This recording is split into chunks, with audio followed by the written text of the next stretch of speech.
Olá, tudo bom? Eu sou Flávio Mendes, psicólogo psicanalista. Vamos continuar no 16º episódio agora do Psicanálise Paralela, o texto Elogio da Psicanálise, que é um capítulo do livro De Que Amanhã, um conjunto de diálogos do filósofo Jacques Derrida com a historiadora da psicanálise e psicanalista Elisabeth Roudinesco.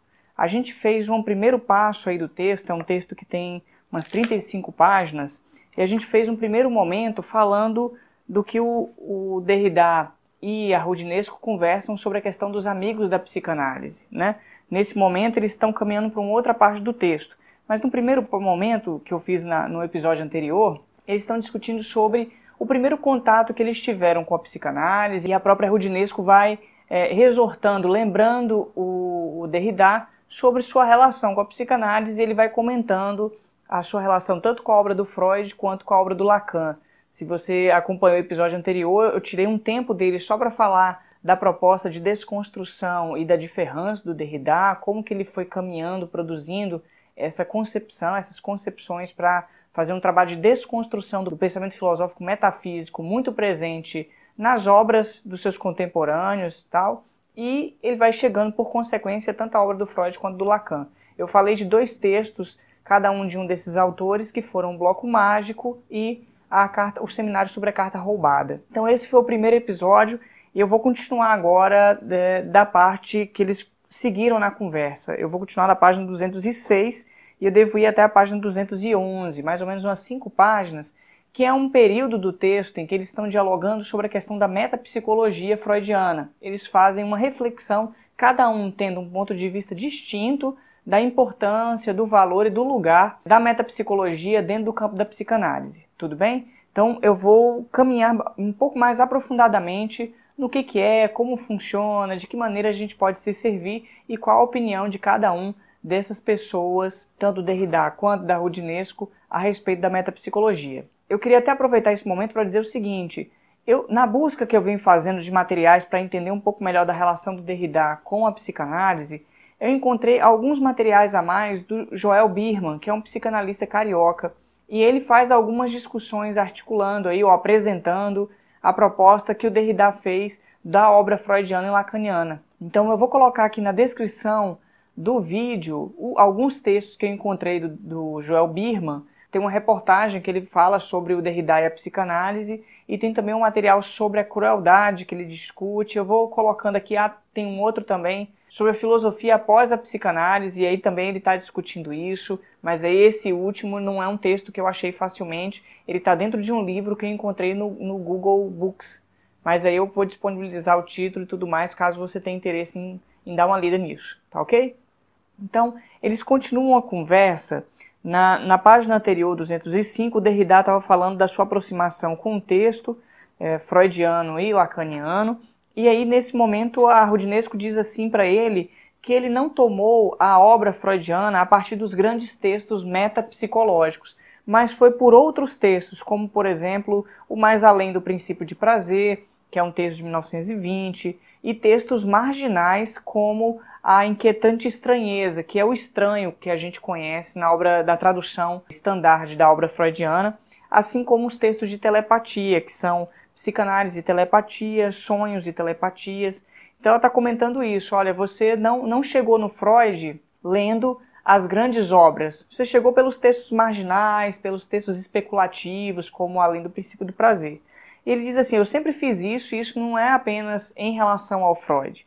E a Roudinesco fala algo sobre a metapsicologia que já dá o pontapé para o que eles vão conversar agora nessa continuação do diálogo deles, que eu acho bastante importante, inclusive. Ela diz assim, Freud via no que chamava metapsicologia um meio de fazer a psicanálise sair da psicologia e evitar que se tornasse um feudo da filosofia. Não conseguindo fazer a psicanálise ingressar no campo das ciências da natureza, criou a metapsicologia, ou seja, um modelo especulativo a fim de inscrevê-la no cruzamento das ciências da natureza e da reflexão especulativa. Daí a ideia de traduzir a metafísica em uma metapsicologia, isto é, renunciar ao conhecimento do ser em prol do conhecimento dos processos inconscientes.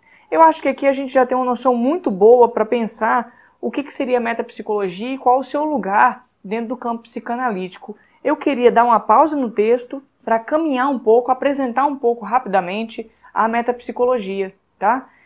Acho que é legal a gente fazer esse movimento até para conhecer um pouco melhor. E aí, o que eu acho interessante, eu vou fazer primeiro um movimento no Freud. Ele tem dois momentos que ele fala bem claramente o que é a metapsicologia. O primeiro deles é no volume 14, né, da história do movimento psicanalítico, que é quando ele apresenta seus textos metapsicológicos. E quando você vai no texto do Inconsciente, que está nesse volume, é um texto de 1915, ele tem dois comentários que me chamam muita atenção. Um está lá no tópico 4 do texto, sobre topografia e dinâmica da repressão. E ele fala o seguinte, depois que ele já apresentou os diferentes pontos de vista, como funciona, o inconsciente, o que é, a repressão, etc., ele diz assim, ó, na página 186 da edição Standard, tá? Vemos como gradativamente fomos levados a adotar um terceiro ponto de vista em nosso relato dos fenômenos psíquicos. Além dos pontos de vista dinâmico e topográfico, adotamos o econômico. Este se esforça por levar até as últimas consequências as vicissitudes de quantidade de excitação e chegar pelo menos a uma estimativa relativa de sua magnitude. Não será descabido dar uma denominação especial a essa maneira global de considerar nosso tema, pois ela é a consumação da pesquisa psicanalítica. Proponho que quando tivermos conseguido descrever um processo psíquico em seus aspectos dinâmico, topográfico e econômico, passemos a nos referir a isso como a apresentação metapsicológica. E aí ele vai continuando o texto. Um pouco mais à frente, no tópico 6 do texto, que é o tópico sobre a comunicação entre os dois sistemas, ele faz um comentário no finalzinho de um parágrafo que eu acho que ajuda também a gente a entender a sua proposta metapsicológica e tem tudo a ver com isso que a Rudinesco estava falando. Está na página 197 da Standard. Quanto mais procuramos encontrar nosso caminho para uma concepção metapsicológica da vida mental, mais devemos aprender a nos emancipar da importância do sistema de ser consciente.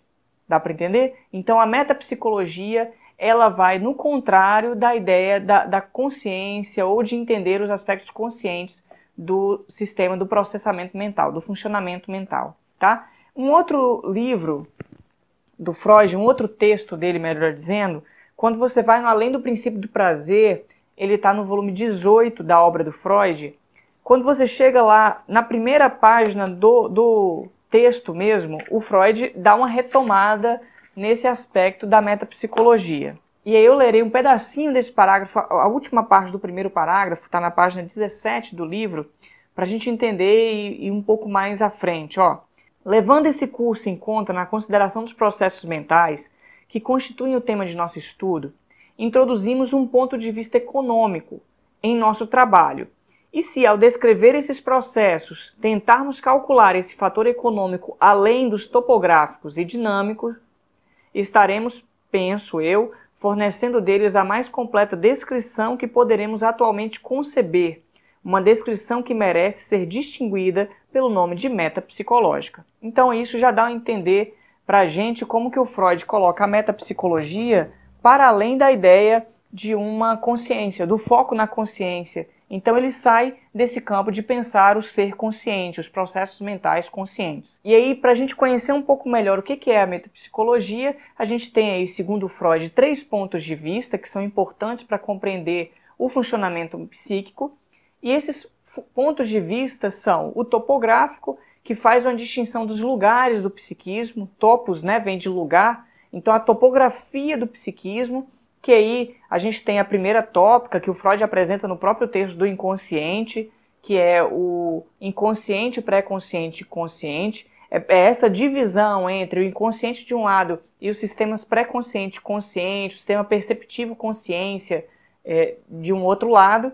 E a gente tem a segunda tópica que o Freud apresenta no texto O Eu e o Isso, que é quando ele apresenta as estruturas do psiquismo, e aí já entra o eu, isso e o supereu, que a gente conhece por ego, id e superego, né? Então a gente tem uma primeira topografia que diz respeito aos lugares do psiquismo e uma segunda que diz respeito às estruturas psíquicas. E aí a gente tem essa configuração topográfica, essas duas configurações. O segundo ponto de vista é o ponto de vista dinâmico, que já diz respeito aos processos que acontecem entre esses sistemas psíquicos. E aí a gente tem a repressão, a gente tem os processamentos do sonho, né? O trabalho do sonho, que é as próprias leis do inconsciente, que são a condensação e o deslocamento, todo esse processo que diz respeito aos mecanismos que estão colocados entre esses lugares psíquicos, né? O que diz respeito a todo o funcionamento do recalque. Então tem um texto do recalque, da repressão, tem o texto sobre o sonho, falando das manifestações, o próprio sintoma, a produção dos xistes, dos atos falhos. Tudo isso me parece dizer respeito ao ponto de vista dinâmico. E por fim, o ponto de vista econômico, que aí é uma novidade especulativa do Freud, que é o que diz respeito à energia que faz a mobilização dos processos que acontecem no psiquismo. E aí a gente tem a libido enquanto energia, a gente tem o movimento pulsional funcionando ali enquanto inervação, quanto investimento, quanto descarga energética, etc. E aí você tem a primeira concepção, que está no texto o instinto e suas vicissitudes, né, a pulsão e suas vicissitudes, também no volume 14, e uma segunda leitura já do Freud que ele traz no Além do Princípio do Prazer, que já é um texto ainda mais especulativo que insere a noção de pulsão de morte, de como que a energia se comporta nesse sistema. Tá? Então a gente tem aí 3 pontos de vista colocados. Eu acho interessante pensar como que isso foi chegando ou foi caminhando com os psicanalistas pós-freudianos não lacanianos, que não faziam parte do grupo do Lacan, porque o Lacan ele faz uma releitura, né? O retorno que o Lacan faz à obra de Freud já não é mais um retorno enquanto repetição, cópia, mas de uma releitura da obra freudiana a partir de outros referenciais, que eu vim falando nos episódios do A Ciência e Verdade, né? Do 10 até o 14, do Paralela. E se eu pego, por exemplo, eu tenho um material de um autor chamado Ralph Grinson, chamado aqui o livro A Técnica e a Prática da Psicanálise. Esse é um livro em que ele fala, né, da técnica e da prática, e ele traz alguns elementos da teoria, e é um livro lançado em 1967 nos Estados Unidos, que em 67 o Lacan tinha lançado os escritos em 66. E ele cita o Nash, que foi de certa forma, um certo rival do Lacan no contexto em que ele estava na Sociedade Psicanalítica de Paris. Então ele conhecia, pelo menos me parece, o Grinson, conhecia algumas pessoas que estavam em torno do Lacan, mas não cita o Lacan nessa obra. Então ele tem uma leitura bem de uma psicanálise clássica, né? E aqui nesse livro tem 2 momentos, 2 materiais que eu acho interessante, que um deles ele fala da metapsicologia freudiana.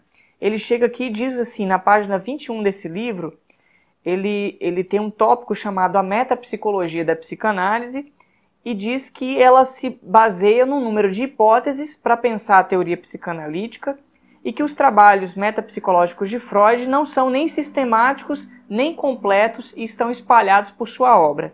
Ele vai citando aqui alguns, né? O 7º capítulo da interpretação dos sonhos, daqui a pouco eu vou falar que a Rudinesco também aponta esses, né? Os textos da metapsicologia, que estão lá no volume 14, os apêndices, né, do trabalho de inibição, sintoma e angústia, e que essas seriam as fontes principais de referência. Ele fala que o Freud construiu 3 pontos de vista, que são topográfico, dinâmico e econômico, que eu apresentei agora há pouco, mas que para ele também existiriam outros 3, além dos 3 que o Freud colocou. Ele diz que parece que ele dava certo o ponto de vista genético, embora não tenha definido o ponto de vista estrutural, ele também está ali presente na obra, e um último ponto de vista seria o adaptativo, que também está implícito e é essencial ao raciocínio psicanalítico. E aí eu vou falar desses 3 pontos de vista, segundo o texto dele, para a gente entender como que é diferente a leitura que a psicanálise foi tendo, sem ser a leitura que o Lacan foi trazendo, né? O ponto de vista topográfico, dinâmico e econômico são esses que eu falei agora há pouco. Mas aí vem esses outros 3, né? Olha o ponto de vista genético que ele diz aqui. Trata da origem e desenvolvimento dos fenômenos psíquicos, que diz respeito não somente ao que aconteceu no passado, mas também porque, em certos conflitos, a escolha foi por uma certa solução específica e não outra. E ele diz que esse ponto de vista enfoca os fatores biológico-constitucionais e os fatores experienciais. O outro ponto de vista é o estrutural, que aí já diz respeito às estruturas do aparelho psíquico, né? O isso, o eu e o supereu, mas aqui ele fala aí de ego-superego. Ele fala que essa é a hipótese estrutural que está ali colocada, assim como a formação dos sintomas e os processos intraestruturais como a função sintética do ego. Então, o ponto de vista estrutural vai dando conta tanto das três estruturas que o Freud propôs, quanto do funcionamento do ego enquanto tal, né?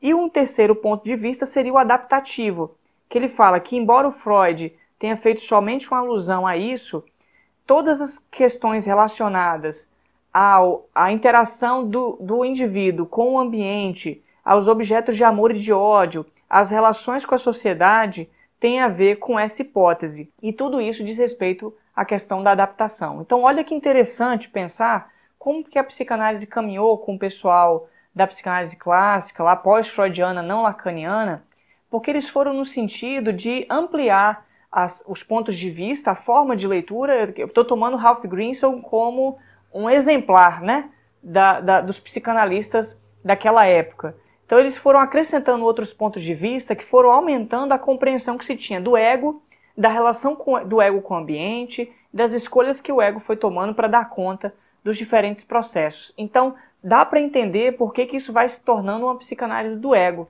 né? Porque é uma psicanálise que vai vendo a relação do ego com o ambiente, a sua constituição, como ele está se estruturando, e aí a relação com as outras estruturas, né, como ele foi se constituindo ao longo do desenvolvimento, considerando tanto aspectos biológicos quanto aspectos da experiência, que se a gente pensar o que eu venho discutindo, seja nos textos do Lacan, ou no próprio material aqui desse texto do Elogio da Psicanálise, fica claro como a psicanálise foi se transformando numa psicologia, porque foi focando no ego enquanto uma entidade que estava ali interagindo com as coisas, como uma entidade dada, existente enquanto tal, embora uma hipótese, né?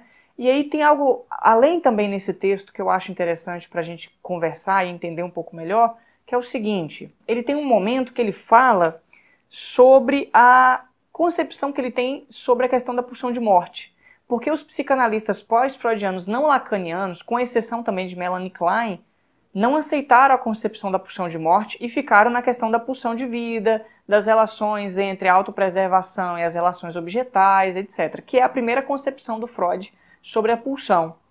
E ele fala aqui, na página 88 do texto, o seguinte: em minha experiência, a interpretação de resistências como uma expressão do instinto de morte, da pulsão de morte, conduz apenas à intelectualização, passividade e resignação. Para mim, tem parecido clinicamente válido que na análise final encontramos o mesmo motivo básico valendo tanto para a resistência como para a defesa. O principal motivo para a resistência e para a defesa consiste em evitar o sofrimento.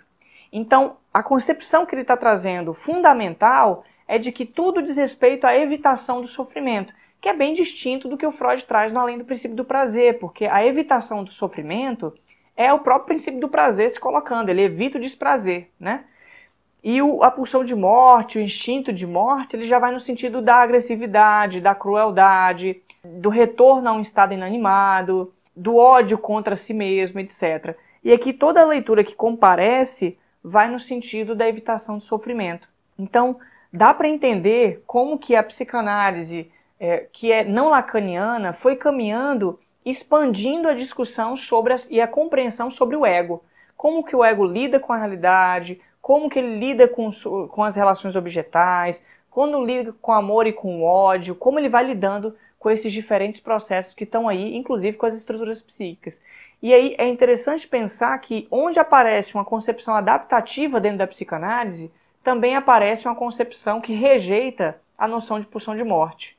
Tá? Então é como se fosse isso. Para poder pensar na adaptação, fica-se pela via da evitação de sofrimento, não caminha para a noção de pulsão de morte, tá bem? Então acho que assim a gente consegue dar um panorama da psicanálise pós-freudiana não lacaniana e da compreensão do que seria a metapsicologia. Eu até te indico esses textos para dar uma lida, ok? Vou voltar então para o texto e para a discussão da Elisabeth Roudinesco com o Jacques Derrida. Então a gente pegando o texto, a gente continua no ponto em que ela estava trazendo o que é a metapsicologia e qual o seu valor ali. E aí ela comenta que a postura do Derrida em relação à obra do Freud lembra ao próprio Nietzsche, a postura dos filósofos pré-socráticos. Diz que o próprio Freud chega a citar inclusive o Empédocles como alguém importante, embora classifique a filosofia como um discurso paranoico, mas ao mesmo tempo valoriza muito a filosofia como um paradigma de alto grau da civilização. Ele fala em Moisés e o Monoteísmo, uma obra muito importante também do Freud, que a filosofia seria como um monoteísmo, né? E aí, antes de dar continuidade aqui, porque agora o Derrida vai respondê-la, eu fui buscar um pouco do Empédocles, e é interessante pensar quem é esse filósofo, quem foi esse filósofo pré-socrático. O Empédocles, ele tem duas obras muito importantes, eu vou colocar aqui na descrição, e ele que propôs uma cosmologia, segundo a qual o universo e tudo mais, o cosmos, e aí, portanto, os seres, tanto inanimados quanto animados, etc., são compostos aí pela relação de 4 raízes, que a gente trata como 4 elementos, mas são 4 raízes que ele chama, que são água, fogo, terra e ar. E essas 4 raízes, elas se articulam agregando-se ou desagregando-se, aproximando e criando, gerando coisas, ou afastando-se, destruindo, a partir de 2 mobilizadores, que são o amor e o ódio.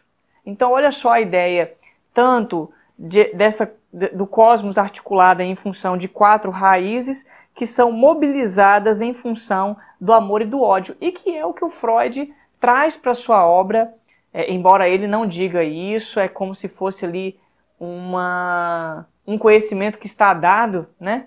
Mas ele traz isso para a sua teoria para pensar a relação entre pulsão de vida e pulsão de morte. A pulsão de vida é tudo aquilo que vai no sentido da união, e a pulsão de morte tudo aquilo que vai no sentido da desunião, do desagregamento, né? Embora tenha, óbvio, diferenças muito claras entre um e outro, porque o Empédocles pensava no cosmos como um todo, e o Freud está pensando em termos de processos psíquicos individuais, né? Cada um passa por esses processos ao longo da sua constituição subjetiva e ao longo da sua própria vida. Então tem uma distinção aí bastante interessante, mas fica aí uma coisa para a gente pensar. Eu vou colocar uma referência para você dar uma olhada nesse material do Empédocles, tá bom?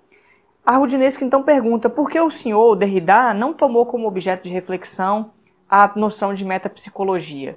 E aí ele começa a falar algo sobre por que não fez isso. E eu quero ler esse trecho porque eu acho que vai ajudar a gente a entender e pensar um pouco melhor a respeito da metapsicologia, do seu valor e assim por diante. Ele diz assim, na página 206, a grande conceitualidade freudiana provavelmente foi necessária, admito. Necessária para romper com a psicologia, num dado contexto da história das ciências. Mas me pergunto se esse aparelho conceitual sobreviverá por muito tempo. Talvez me engane, mas o isso, o eu, o super-eu, o ideal do eu, o eu ideal, o processo secundário, o processo primário do recalcamento, etc., em suma, as grandes máquinas freudianas, incluindo o termo e o conceito de inconsciente, não passam a meus olhos de armas provisórias, utensílios retóricos montados contra uma filosofia da consciência, da intencionalidade transparente e plenamente responsável. Não creio em nada no seu futuro. Quase não se fala mais disso. Prefiro em Freud as análises parciais, regionais, menores, as sondagens mais aventureiras. Esses vislumbres às vezes reorganizam, pelo menos virtualmente, todo o campo do saber.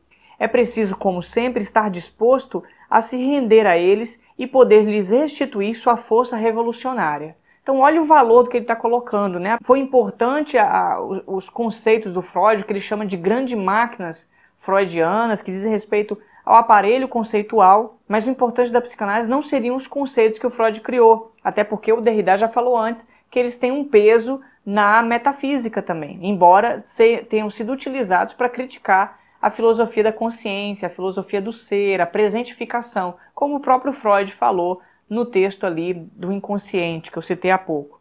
E ele diz assim, o poder invencível da psicanálise está nessa postura aventureira que o Freud tinha.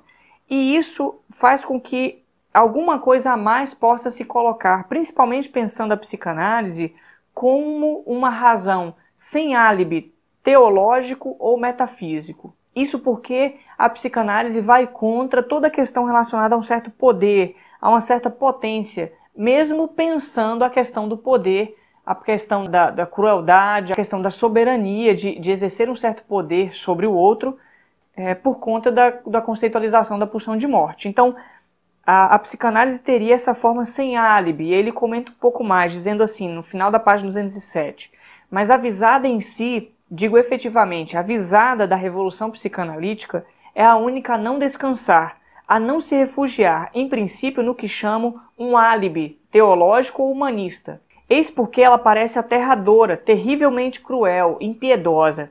Mesmo para os psicanalistas, mesmo para aqueles que dos dois lados do divã fingem mais ou menos se fiarem na psicanálise. Todas as filosofias metafísicas, teologias, ciências do homem acabam por recorrer no desdobramento de seu pensamento ou de seu saber a um tal álibi. Entre os gestos que me convenceram, seduziram na verdade, há essa indispensável audácia do pensamento, o que hesito a chamar de sua coragem. Isso consiste aqui em inscrever, assinar, em nome de um saber sem álibi e, portanto, mais positivo, ficções teóricas. Então ele está dizendo que a psicanálise, pela forma como Freud a construiu, e isso que é revolucionário no Freud, é o fato de construir uma teorização sem álibi dentro da teologia, da questão de Deus, né? Dentro do humanismo, das ciências do homem, da própria metafísica, de se valer de conceitos, terminologias que apresentam verdades dadas ou verdades tomadas como dadas, como transcendentais, por exemplo. Se a gente pegar o que eu apresentei no episódio anterior e até o que apresentei no episódio 11 do Paralela, quando Lacan fala das ciências do homem, que o Lacan critica as ciências do homem, porque não existe o homem, só existe o sujeito, não existe o homem porque o homem da ciência já está marcado por uma outra leitura. Senão a gente vai cair sempre numa dominação desse homem, né? De uma objetificação desse homem. E aqui nesse aspecto me parece que o Derrida ele concorda com essa postura do Lacan de entender que a psicanálise caindo nessas ciências do homem, de pensar uma objetificação desse homem, nessas entidades dadas que eu coloquei até no episódio passado, no episódio 15, faria com que ela encontrasse álibis, justificativas para poder exercer alguma coisa.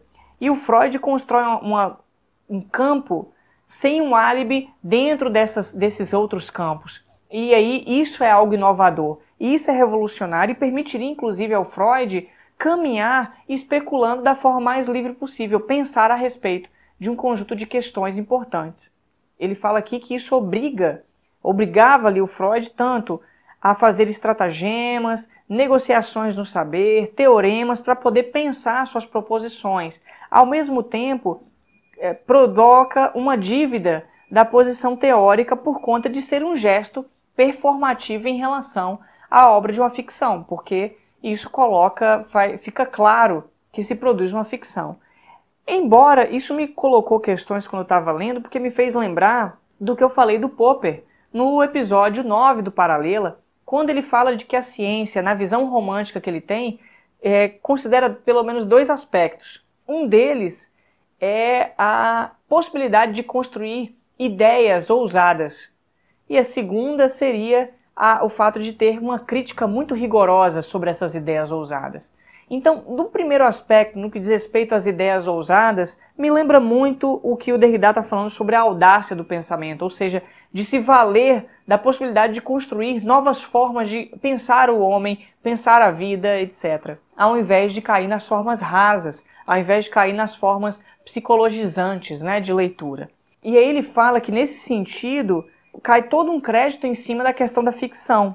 Por exemplo, o próprio Freud, no texto Mais Além do Princípio de Prazer, aponta que o que ele está construindo, essa oposição entre o princípio de realidade e o princípio de prazer, com todas as consequências ilimitadas que isso poderia colocar, é uma ficção teórica. E o Freud, em outros momentos, também colocaria isso. Ou seja, é uma ficção para pensar essas questões que estão ali colocadas. E aí o Derrida continua dizendo algo aqui que eu vou ler, porque ele começa a falar também do Lacan. E isso me chama muita atenção. Ele diz assim, o amigo da psicanálise, em mim, desconfia não do saber positivo, mas do positivismo e da substancialização de instâncias metafísicas ou metapsicológicas.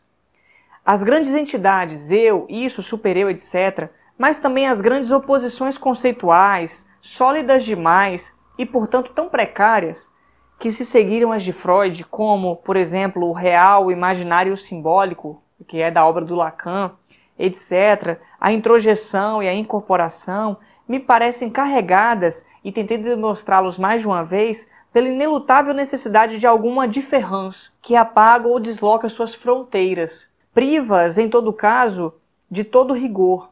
Não estou nunca, portanto, pronto a seguir Freud e os seus no funcionamento de suas grandes máquinas teóricas em sua funcionalização. Então, se a gente pegar o que o Derrida está falando, essa é a posição dele, ele faz uma crítica a toda tentativa de positivismo e de substancialização das instâncias metafísicas ou metapsicológicas, ou seja, de tomar essas conceitualizações como entidades existentes, transcendentais, etc., de cair nisso, porque isso constrói solidificações que não permitem deslocamentos, não permitem abrir fronteiras e assim por diante. Assim como também acontece com a ideia de real, simbólico e imaginário, que pode chegar até o ponto da gente tomar isso como algo que existe de fato. Então, a posição dele é uma posição crítica em relação a isso.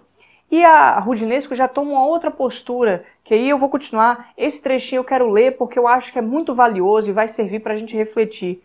Ela fala a posição dela, que é contrária do Derrida em relação à metapsicologia. Ela diz, a meu ver, ao contrário, é preciso considerar o recorte efetuado por Freud e continuar a trabalhar com a metapsicologia. Pois se cedermos no que o senhor chama de as grandes máquinas teóricas, arriscamo-nos a liquidar o próprio princípio da subversão freudiana, sua inovação e voltarmos a velhas noções de inconsciente, cerebral, neuronal, cognitivo, subliminar, etc. Historicamente muito interessantes, mas de uma grande pobreza em relação ao poder inventivo do sistema freudiano, que deu origem a uma riqueza interpretativa que não encontramos em nenhum outro domínio. Ela diz então que talvez na filosofia isso também deve aparecer, mas com risco menor. E continua falando o seguinte, há uma fragilidade específica da psicanálise que se deve a seu próprio objeto. O inconsciente, no sentido freudiano, pode sempre ser evitado, refutado, julgado perigoso e, portanto, banido da consciência e da razão, etc.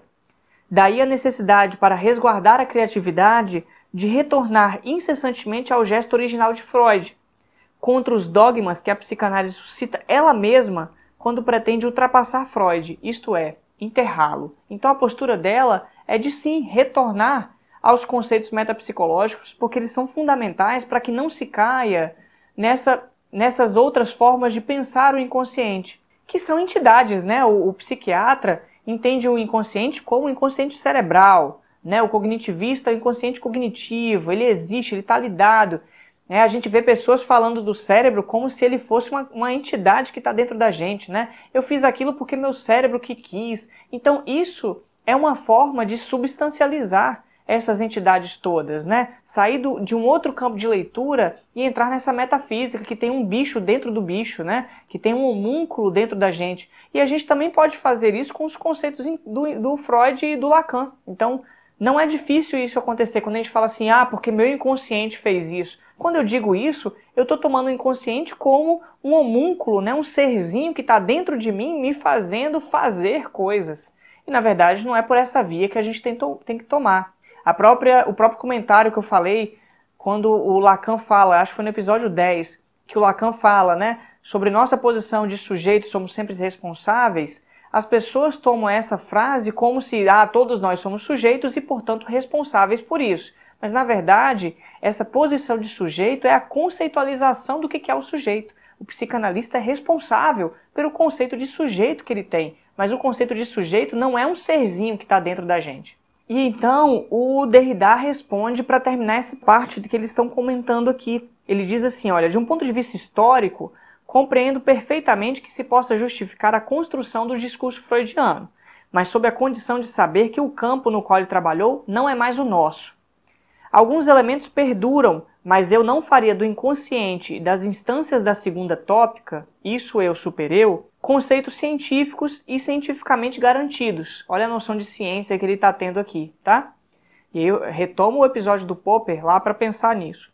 Quero efetivamente citá-los e utilizá-los em situações estrategicamente definidas, mas não acredito em seu valor, sem seu alcance para além desse campo de batalha. outras ficções teóricas são agora necessárias. Não é de minha parte uma resposta relativista ou oportunista.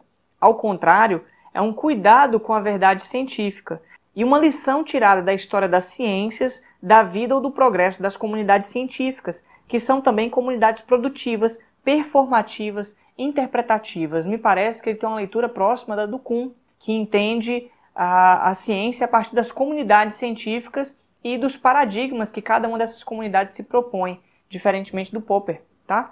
Mas aqui ele está colocando isso, são necessárias outras ficções teóricas, não dá mais para continuar pensando que essas servirão para a gente, até porque já não é mais o mesmo momento. O período que o Freud trabalhou já não é igual ao nosso período, algo diferente se colocou aí. Então, aqui ele chega nessa reflexão e diz o seguinte, ó, para encerrar esse prontinho aqui. Um dia, o melhor da herança psicanalítica será capaz de sobreviver sem a metapsicologia, e talvez até sem nenhum dos conceitos que acabo de nomear. Mas ele gostaria de poder dizer isso, né, o que ele está dizendo, sem concluir que a batalha está terminada. Que ele, na verdade, ainda caminha a se colocar, mas não em função dos conceitos metapsicológicos, e sim de outras ficções necessárias aí, tá? Então, até aqui eles vão discutindo sobre a metapsicologia, que eu acho bastante interessante. Eu estou falando do conceito, do que é a metapsicologia, dos pontos de vista. Eu trouxe, então, outro autor a gente para pensar isso. E quando eles colocam isso aqui, dá para ver como que a posição de cada um é distinta uma do outro, né? Assim, um faz uma defesa, o outro faz uma crítica. A Roudinesco, então, continua o debate dizendo que o Derrida não escreveu o livro Espectros de Freud, mas escreveu o livro Espectros de Marx, que é um livro, uma obra que parece muito freudiana. Ela fala que ela gostaria de fazer viver o espírito da revolução, o desejo de revolução para além do fracasso do comunismo. Mas ela se interroga se a maneira do espírito de subversão freudiana teria sido parecida ou é parecida com o que aconteceu com o marxismo.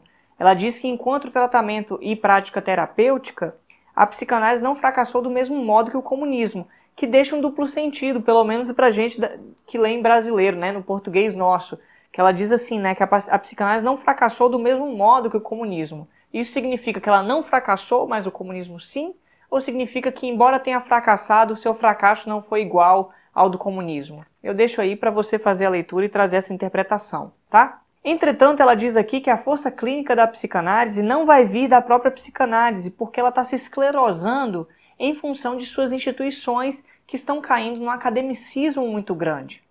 E que a criatividade virá do exterior, mediante o trabalho de outras pessoas, como historiadores, filósofos, literatos, escritores, etc. E talvez até os cientistas.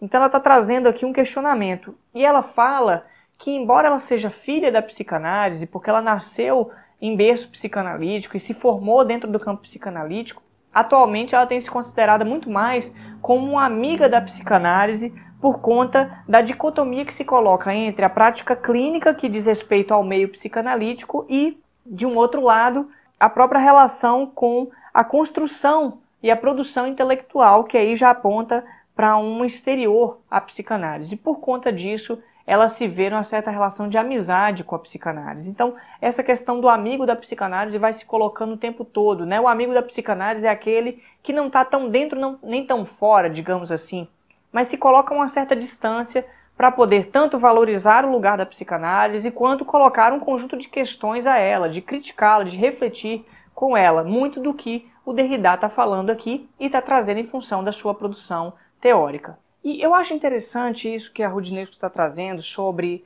como que a psicanálise vai caindo no academicismo ou ela vai se institucionalizando, isso tem alguns problemas. O Derrida vai conversar sobre isso agora, trazendo um dos textos, uma das conferências que ele deu, e isso me lembra aquele próprio material que eu falei no penúltimo episódio do Ciência e Verdade, que foi o episódio 13, quando Lacan compara a psicanálise diferenciando-a da religião, da magia e da ciência.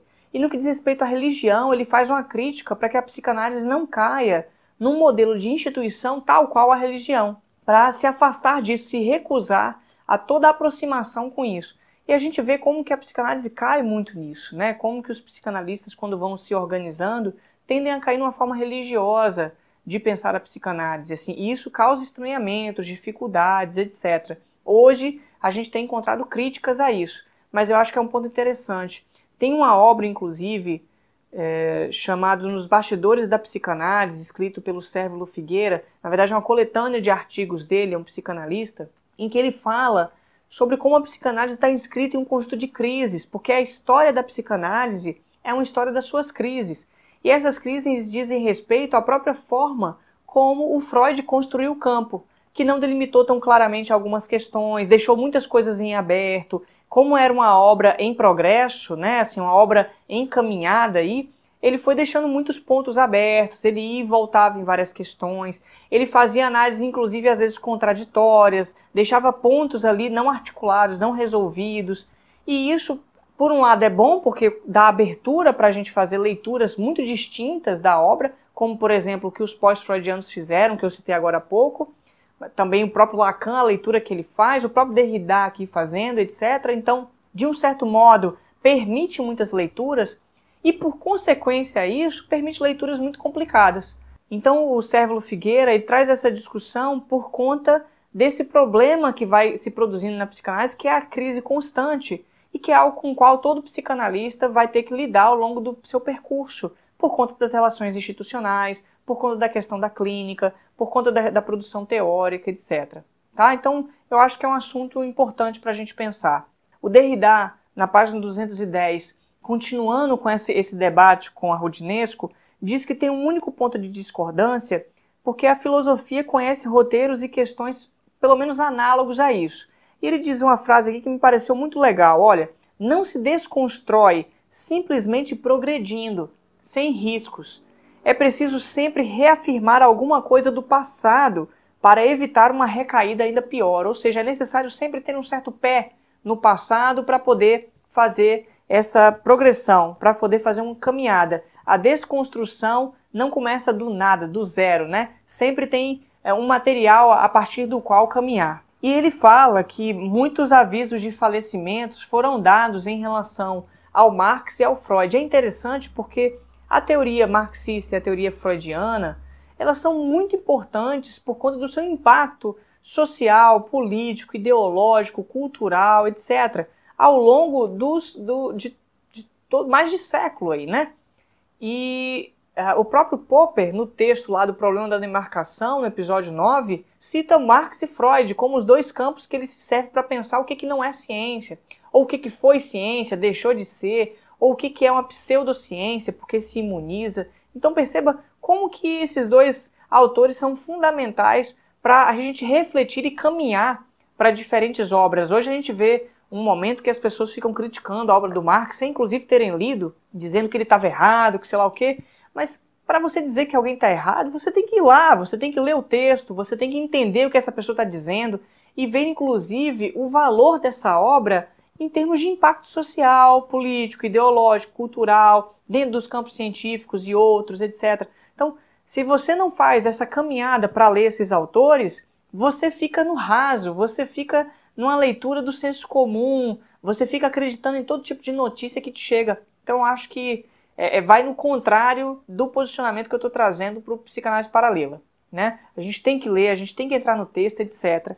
E ele fala aqui que, apesar dos avisos de falecimento desses dois, eles têm uma importância muito, muito grande nas nossas considerações, mas as sobrevidas desses dois mortos não são simétricas, são distintas. Um, porque o Marx ele afeta a totalidade do campo geopolítico da história mundial, ele tem um aspecto muito amplo nesse sentido, e a obra freudiana diz respeito aos estados de direito, principalmente as democracias europeias, judaico-cristãs, né, como ele diz em alguns momentos, e não abrâmicas, nesse caso no Islã, por exemplo, que já tem uma outra forma de pensar. Então, são muito distintas uma obra da outra. E ele fala que ele evoca a conferência que ele deu nos Estados Gerais de Psicanálise, que eu falei no episódio anterior, e no próximo episódio eu vou entrar de novo nisso para entender melhor, que a sua conferência é chamada Estados da Alma da Psicanálise, em que ele fala do lugar da psicanálise enquanto um campo que se institucionalizou, que num certo momento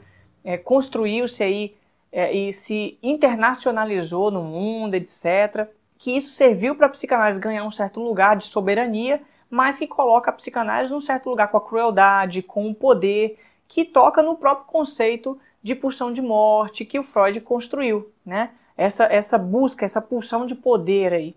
E por conta disso ele fala que a atitude subversiva de Freud não estaria na sua metapsicologia, mas na possibilidade que ele deu de fazer um conjunto de leituras sobre a existência, sobre o mundo, sobre a vida, sobre o humano. Ele diz o seguinte, ó, não são, repito, as teses freudianas que contam mais a meu ver, mas antes a maneira como Freud nos ajudou a pôr em questão um grande número de coisas referentes à lei, ao direito, à religião, à autoridade patriarcal, etc. Graças ao impulso do pontapé inicial freudiano, pode-se, por exemplo, relançar a questão da responsabilidade, em lugar de um sujeito consciente de si mesmo, respondendo soberanamente por si mesmo perante a lei, pode-se utilizar a ideia de um sujeito dividido, diferenciado, que não seja reduzido a uma intencionalidade consciente e egológica do ego, né? E de um sujeito que instala progressivamente, laboriosamente, sempre imperfeitamente, as condições estabilizadas, quer dizer, não naturais, essencialmente para sempre instáveis, de sua autonomia, sobre o fundo inesgotável e invencível de uma heteronomia. Ele voltou com esse termo da heteronomia que ele estava falando no episódio anterior, ou seja, que a gente consiga pensar que a obra freudiana é subversiva não pelos seus conceitos teóricos, mas pelo que o Freud conseguiu ler e articular de um conjunto de processos. E na medida em que se pensa num sujeito dividido, cindido, que a noção de inconsciente oferece, se permite sair de uma visão consciente, egológica, filosófica, metafísica, para pensar algo no que diz respeito a uma heteronomia. Vou ser sincera que eu estou pensando o tempo todo como que esse texto articula o texto do Lacan, da Ciência e Verdade, articula o texto do Mundo é um Grande Hospício, do episódio 7 do Foucault, quando Foucault fala de que o poder, o Estado vai ganhando uma função terapêutica e quem vai exercer esse poder é a medicina, a psicologia, a psiquiatria, a psicanálise, todos esses grupos que têm certas concepções que vão ofertar para a sociedade aquilo que serve, claro, para ajudar as pessoas, mas ao mesmo tempo encaixando-as em certos padrões, em certas formas de compreender a vida. Então isso para mim é algo que assim, esse texto está ecoando o tempo todo nessas substancializações do que é isso com o que a gente trabalha, que é o homem. Né? Na medida em que a gente tem o homem preso a determinadas categorias, que a gente utiliza essas categorias para ler esse indivíduo. Né? Então eu acho que quando ele fala aqui de que o sujeito inconsciente, dividido, permite pensar o aspecto da heteronomia, ou seja, do outro, né, da autonomia do outro, de uma certa forma, sai do campo da positividade das coisas, do positivismo das coisas, da substancialização, e entra no campo de colher esses traços, esses restos, essas coisas obscuras e estranhas, o estranho, que fazem parte da nossa vida, da nossa experiência no mundo. Tá? E ele fala, para ir encerrando esse tópico, como que esse conceito lhe serviu para pensar questões como o testemunho, o sigilo, a hospitalidade, o perdão e também a pena de morte, sem cair numa subjetividade de consciência em que a pessoa sabe do que está fazendo, tem noção das coisas, etc. E ele fala assim, eu estou me perguntando sobre termos como responder perante, responder a, responder de si. O que isso quer dizer? O que isso significa se eu uso a ideia de inconsciente para lê-lo? Tá? Então, para lê-lo, né, o projeto. Então, isso me parece valioso porque quando eu penso na clínica e o trabalho que eu faço escutando os pacientes, uma coisa é eu escutar o paciente a partir de categorias que eu já tenho em mão, a partir de entidades com as quais eu trabalho, de dizer para o paciente, olha, você tem depressão, olha, isso aí é um conflito egóico, olha, você está resistindo, olha, seja responsável, olha, entende assim, qualquer tipo de tentativa de substancializar isso que comparece na experiência desse indivíduo. Então, quando eu penso que a clínica pode cair nisso, eu acho que essa leitura que o Derrida está trazendo, que eu falei desses outros episódios, o próprio Lacan, no Ciência e Verdade, acho que principalmente no episódio 11, mas no 10 e no 11, quando ele fala do sujeito dividido, né? Quando ele fala, na verdade todos do Ciência e Verdade, quando ele fala da coisa, né? A verdade eu falo, ela se manifesta ali, ela não sou eu, não tenho controle sobre isso. Ou o próprio Foucault trazendo a questão de quem vai exercer esse poder sobre o outro. Quando o Derrida traz esse texto chamado Estados da Alma da Psicanálise, eu não li o texto, eu li um comentário sobre ele que o Joel Birman fez e que eu estou citando aqui na nossa descrição.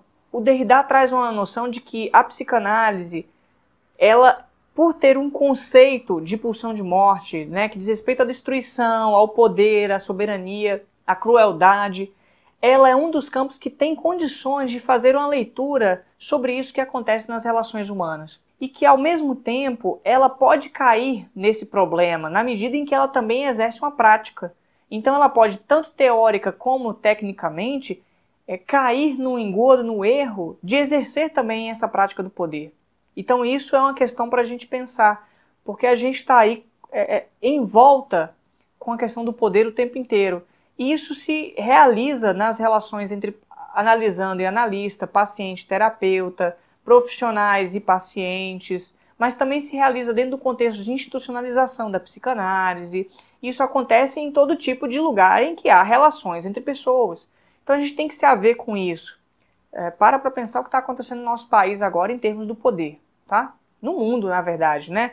Inclusive, eu sugiro para você, caso você tenha interesse, a leitura de alguns textos que podem contribuir para a sua reflexão. Tem um texto chamado Derrida e a Crueldade, Apontamentos.